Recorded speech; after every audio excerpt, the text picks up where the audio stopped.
Hi guys.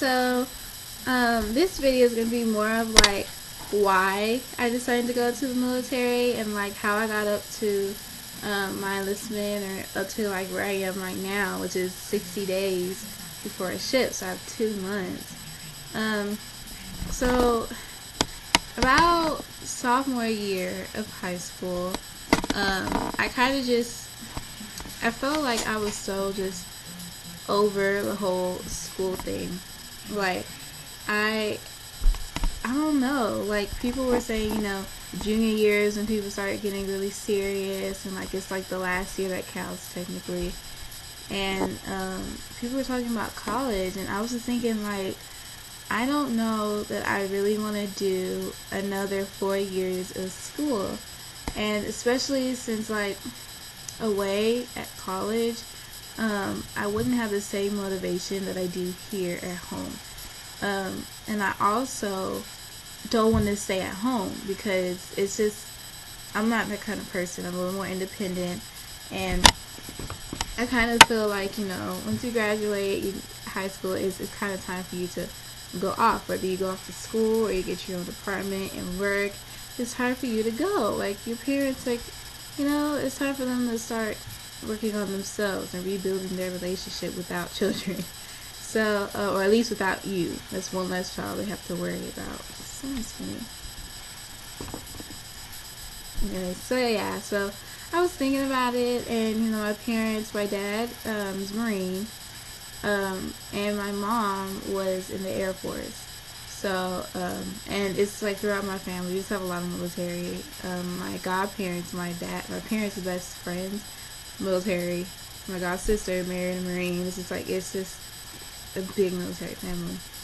And so they always kind of been hinting at, maybe I should look into it. But I just always felt like, I'm too girly, I'm too prissy, and it was just something that I didn't think I would be successful at. Whenever I would bring it up, people were like, you're too pretty for that, you're too girly, like you're not gonna last. And I was like, they're right. Like I'm not gonna last. I will not be able to do this. And then junior year, summer, going into junior year, like I was like, okay, time to get serious. So I did some research, and actually I just did research on one. Now I'm the kind of person that whenever I get into something, I look way into it. I make sure that I know everything possible about it, and I just do extensive research. So I looked into the Air Force, which is what I looked into, and I went on YouTube and I found OMG's Victoria and Missy. Those were like the two who kind of were more relatable to me at the time when I was looking. I found some other people too, but those are two just off the top of my head. But I found them and I was like, okay, they're pretty, they're girly, and they're in the military, and they're just fine. They're not any less pretty or any less girly because they're in the military. So I was like, okay, maybe I can do this. So I went online and I found the recruiter's phone number, and I called him, the closest Air Force recruiter to me. Rudest man I'd ever talked to in my entire life. And I was just like, I don't even want to be in the military this bad, so I'm not going to deal with your attitude. Like, I have other options. I could still go to college. So, I was like, I'm not going to, no. So, I immediately was just like, no. And I had told my mom what happened. She was like, you know what, Kirsten, I think, yeah, you would like the Air Force. I also think you like the Navy. I think you could even like the Army. And so she was like, you need to do extensive research. You need to look into every single branch, and see like what it's like for each one, and then figure out which one you feel will be the best for you. Because a lot of times people might love the military life and might love being in the military, but they hate their branch. Whether it's like, they took the ASVAB and they made a decent score, but the score not good enough to get like the Air Force or the Navy, so they had to go Army or Marine Corps, but they really wish they were on the Air Force. It's like you have to love your branch. and you can't settle. It has to be like, because you're signing a contract and because there's really no turning back once you're in, you need to make sure that it's the branch that you want to spend, you know, like the duration of your contract in. So that's what I did. And I immediately, the Army, I was just like, no, too dirty. So I went and I did a lot of research on the Navy, and oh my God, you guys, I fell in love. I just felt like, why didn't I look into this before the Air Force, before wasting my time calling the Air Force recruiter? I just felt like, I don't know, I when I went onto the Navy website, the first thing I saw was like these people, they were standing watch on a ship, and I was like, I could see myself standing watch on the ship. And then I thought back to when my daddy was stationed in San Diego, or Oceanside, at Camp Pendleton, and I remember, like, and I lived in California when I was younger. We moved to Tennessee when I was 10. So I remember a lot of my summer camps, we would go on like little like boat trips. Like they would be kind of like yacht looking things, and we would go out in the ocean. I would see the Navy standing watch, and they would like outline the ship. I just thought it was the coolest thing, but I didn't really know what it was at that time. All I really knew was the Marine Corps and the Army. I didn't even know the Air Force. I don't even remember hearing my mom being in the Air Force. She doesn't talk about it as much as my dad does. She talks about it now that I'm enlisted a lot, but before, not as much until I got older.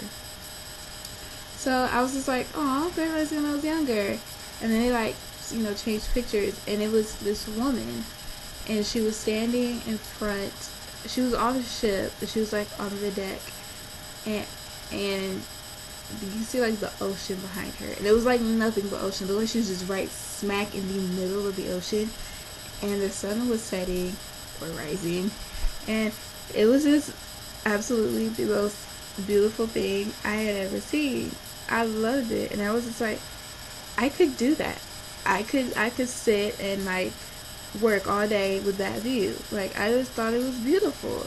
And I saw like all their aviation stuff, and I looked into the SEALs, which I mean I wouldn't do it, but I was looking into it, and I was like, went on YouTube, watched a whole bunch of videos about people going to boot camp, enlisting in A school, C school, Plasma Speedo, her. I just was like, this is where I need to be.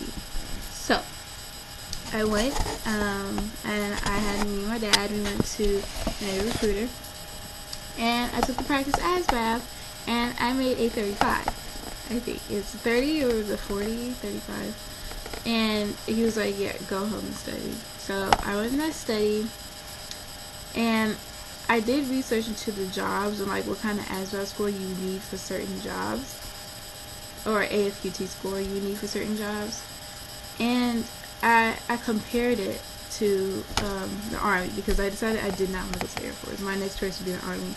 I compared it to the Army, and I noticed that like I can get like a lower score in the, you know, on my ASVAB in the Army and still get a good job.